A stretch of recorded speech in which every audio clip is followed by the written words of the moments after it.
In one of my previous videos, I showed you what are the basic upgrades you will need for a better print quality. And in this video, let's take that to a whole new level where your Ender 3 printer can print better than a $500 printer. And as always, you can check the video description for more details and links. So without wasting any more time, let's get right into this fully detailed and exciting video.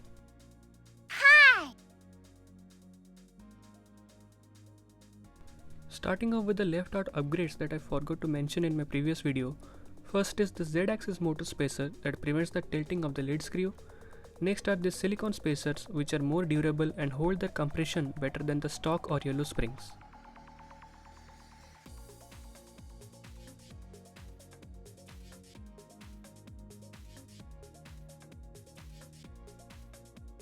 For the filament dry box, you will need a 9-liter rectangular airtight container.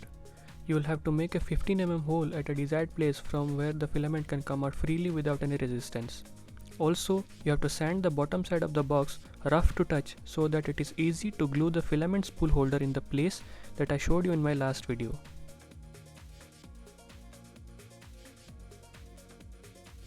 For the 3D printed parts, you will need a PC4M6 pneumatic fitting which will act as a guide for the filament.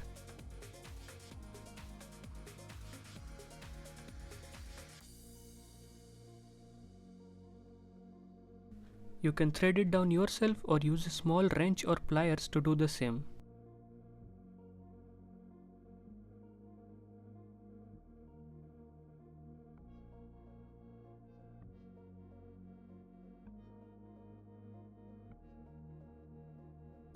After that, attach the 3D printed fitting to the box and glue the filament spool holder inside the box using super glue.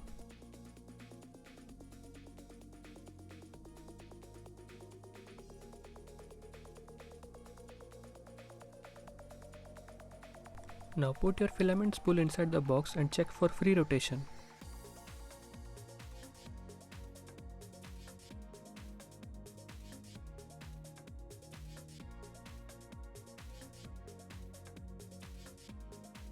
If everything is smooth and okay, you can just feed out the filament through the fitting that you printed.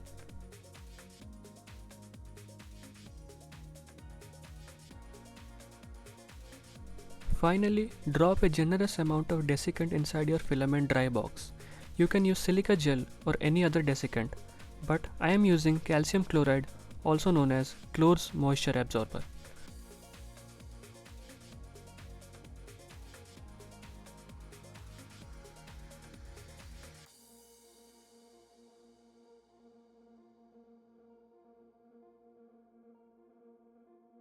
Finally, put your airtight lid and your filament dry box is ready to use with your printer.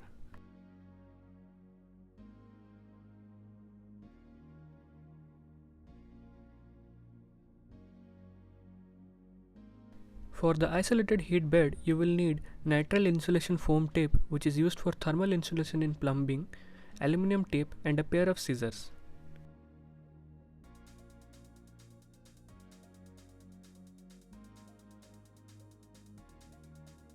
Start by measuring and cutting the required amount of insulation foam strips and tape them on the heat bed either horizontally or vertically.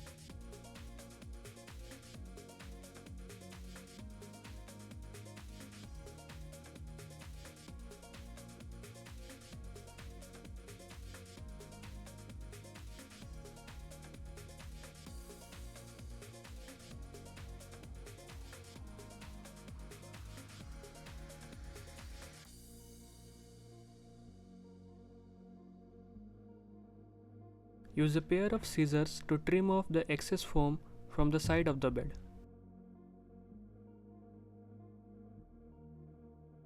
Similarly, cut the required amount of aluminum tape strips and paste them perpendicular to the orientation of your foam tape strips.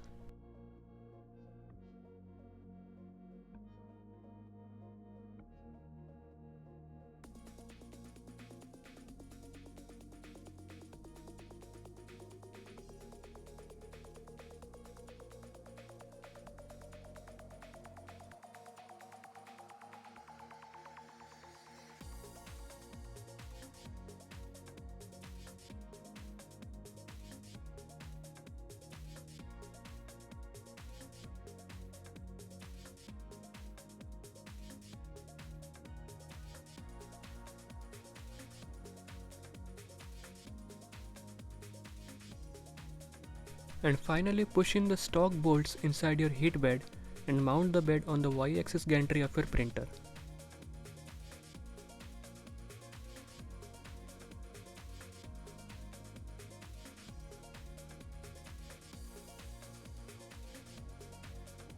Next, tune the PID for your heat bed. You can use the display knob like this to do that.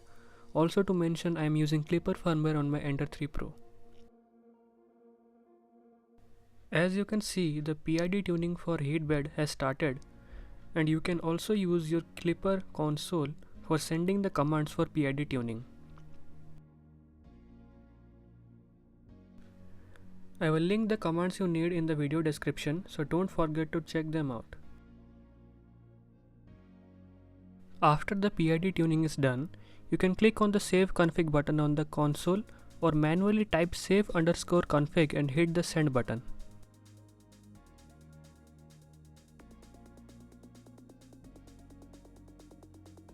Along with the hot and fix and upgrade, I decided to use the very popular and well designed Satsana fan duct with my printer. This is my first time lapse that I did using my phone camera's time lapse option, but later in the video I will show you some cool time lapses that I made using the Klipper firmware.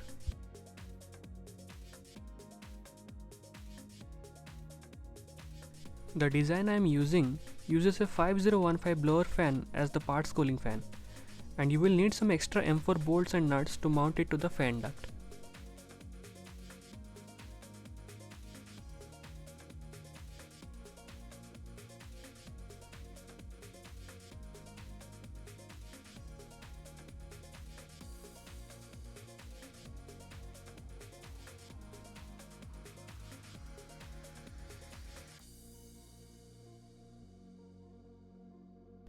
For the hot end fan, I am using a high quality 4010 silent fan to keep the hot end cool.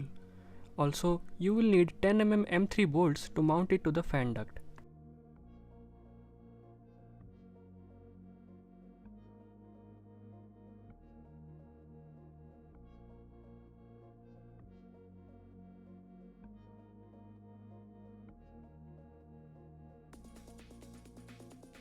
Start disassembling the old front shroud and remove it from the tool head.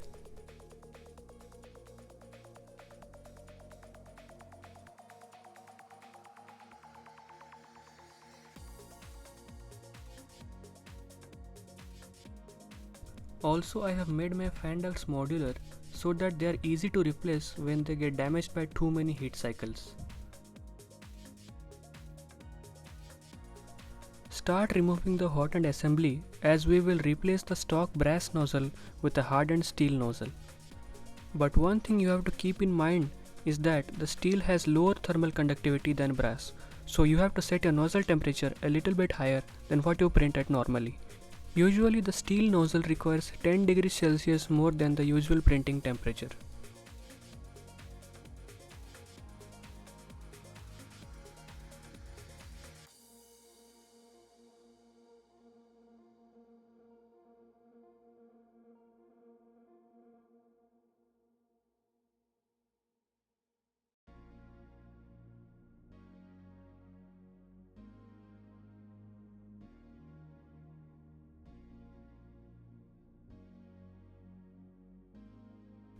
I am using Luke Hatfield's Hot and Fix, which requires a separate PTFE tube pressed tight against the nozzle to prevent nozzle clogs.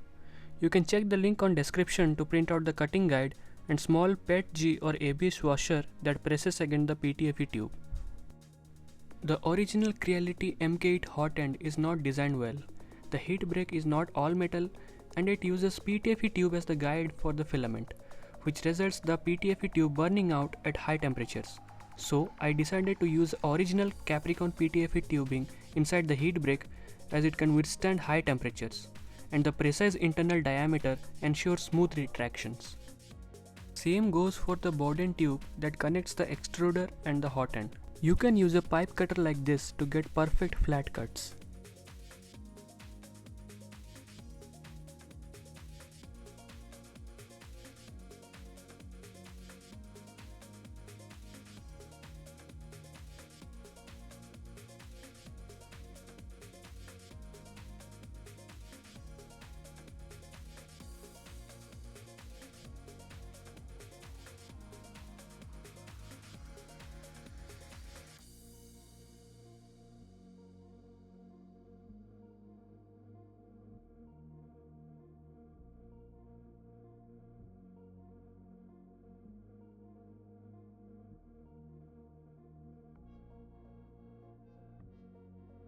Now I am going to attach my new Satsana fan duct, which I printed in PETG filament as it is more durable and can withstand high temperatures.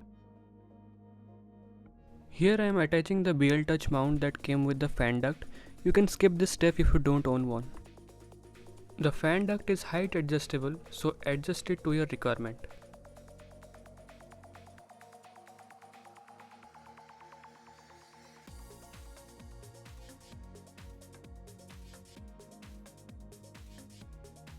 After that, connect or do all the wirings for the cooling fans and the auto bed leveling sensor.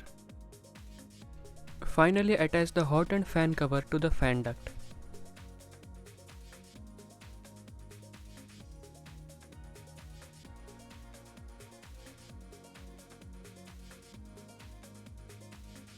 For the dual accessories drawer, I have printed the holder in PETG and the drawers in PLA. Following this part of the video, I will show you how you can mount this dual drawer on your printer. If you want, you can skip to the next section using the timestamp in the video description.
Now this is a small but useful upgrade that prevents you from accidentally touching the Y-axis roller belt and gives the printer a clean look.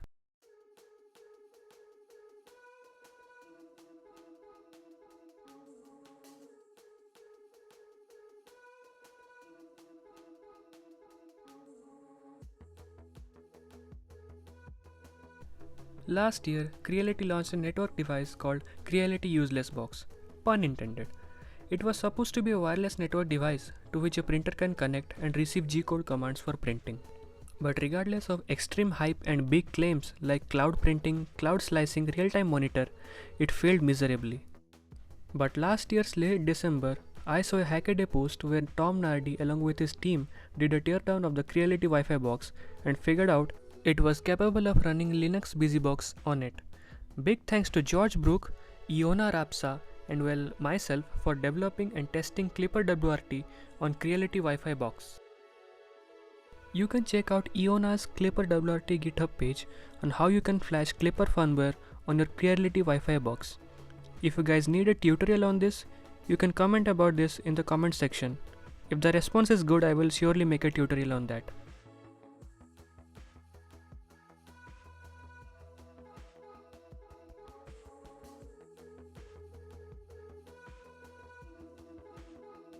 The next upgrade is this durable power supply cover.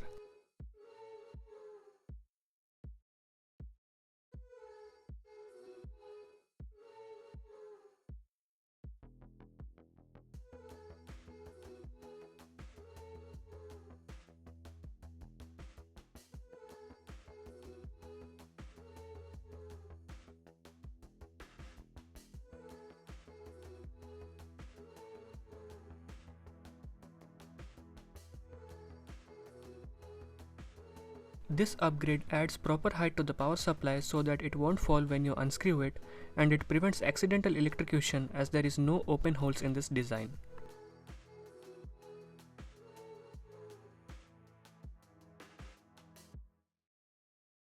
This carry handle will help you moving the hefty printer when you need to move it to a new place. Also, it gives a good look to your printer. You will also need 10mm M4 bolts and nuts to mount to the top profile of your printer.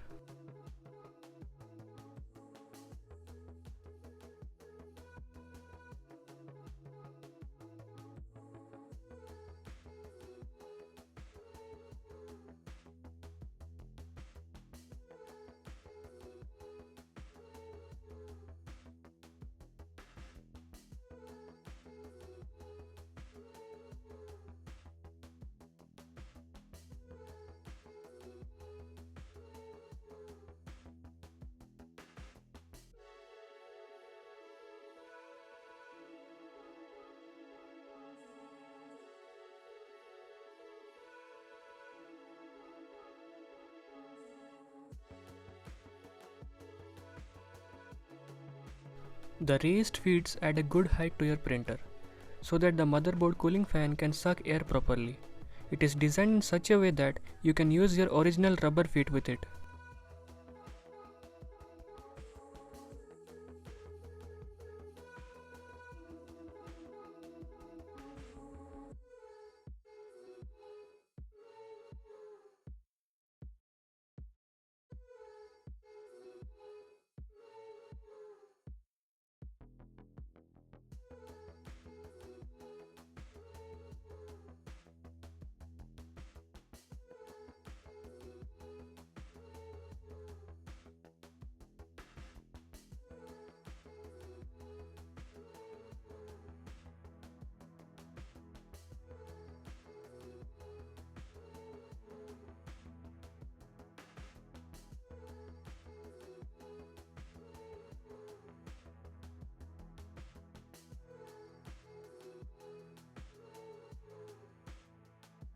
This motherboard cover warped while printing, so I tried to save it using some tape.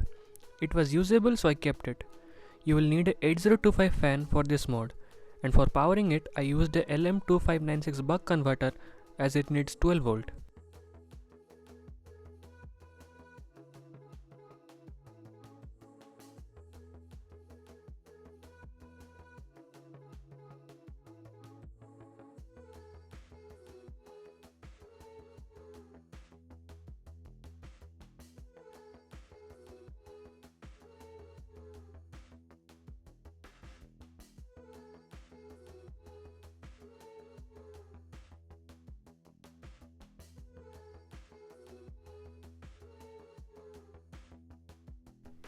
This fancy BL Touch cover is completely optional and is just for looks. I did it because I wanted my printer to be pretty.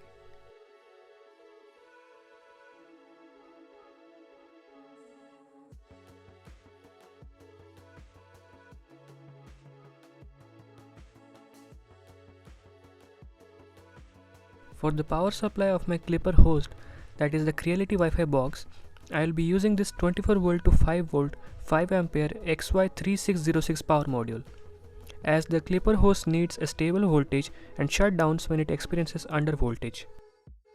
I have also designed an enclosure for this module, so don't forget to check it out. Link is in the video description.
This was an old car charger that I tried to use, but its inductor generated too much heat, so I replaced it with the XY3606 power module.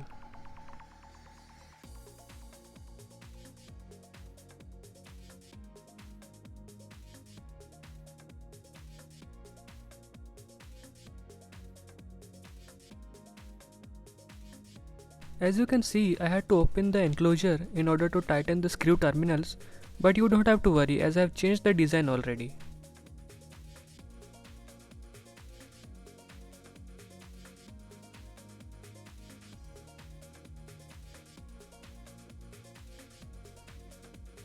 Finally, connect the communication and power USB cable. For the communication USB cable, you have to tape the 5V pin, as I have done, because it can cause communication problem and crash the Klipper host computer.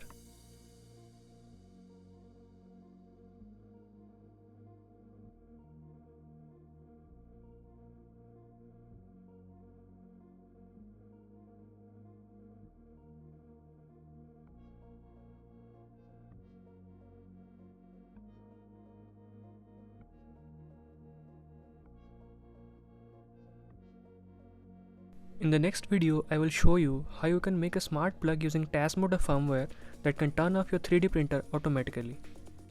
If you like this video, why not consider subscribing? It is free and you can always back out whenever you want. Till then, stay safe and thanks for watching.